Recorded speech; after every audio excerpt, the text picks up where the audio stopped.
अस्सलामु अलैकुम वरहमतुल्लाहि वबरकातुहू। औरत क्या चाहती है, एक मज़ाहिया मगर सबक आमोज़ कहानी।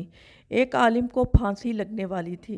राजा ने कहा, तुम्हारी जान बख्श दूंगा अगर मेरे एक सवाल का सही जवाब बता दोगे। सवाल था कि औरत आखिर चाहती क्या है। आलिम ने कहा, मोहलत मिले तो पता करके बता सकता हूँ। राजा ने 1 साल की मोहलत दे दी। आलिम बहुत घूमा, बहुत लोगों से मिला, पर किसी से भी कोई तसल्ली बख्श जवाब नहीं मिला। आखिर में किसी ने कहा, दूर जंगल में एक चुड़ैल रहती है, वो ज़रूर बता सकती है इस सवाल का जवाब। आलिम चुड़ैल के पास पहुंचा और अपना सवाल इसे बताया। चुड़ैल ने कहा कि मैं एक शर्त पर बताऊंगी, अगर तुम मुझसे शादी करो। इसने सोचा सही जवाब ना पता चला तो जान राजा के हाथ जानी ही है, इसलिए शादी की रजामंदी दे दी।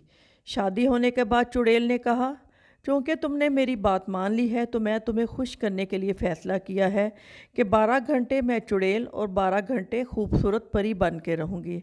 अब तुम बताओ कि दिन में चुड़ैल रहूँ या रात को।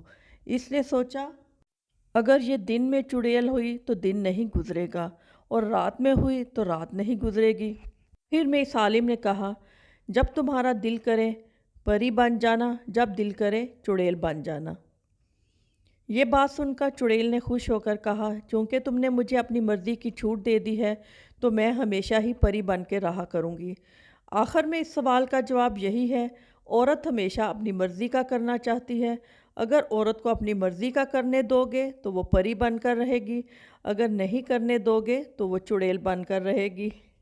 आपको आज की कहानी कैसी लगी, कमेंट करके ज़रूर बताइएगा, और अगर कहानी अच्छी लगी हो तो लाइक कीजिएगा, और मज़ीद अच्छी अच्छी कहानियाँ सुनने के लिए चैनल को सब्सक्राइब भी कीजिएगा। बहुत शुक्रिया। अल्लाह हाफिज़।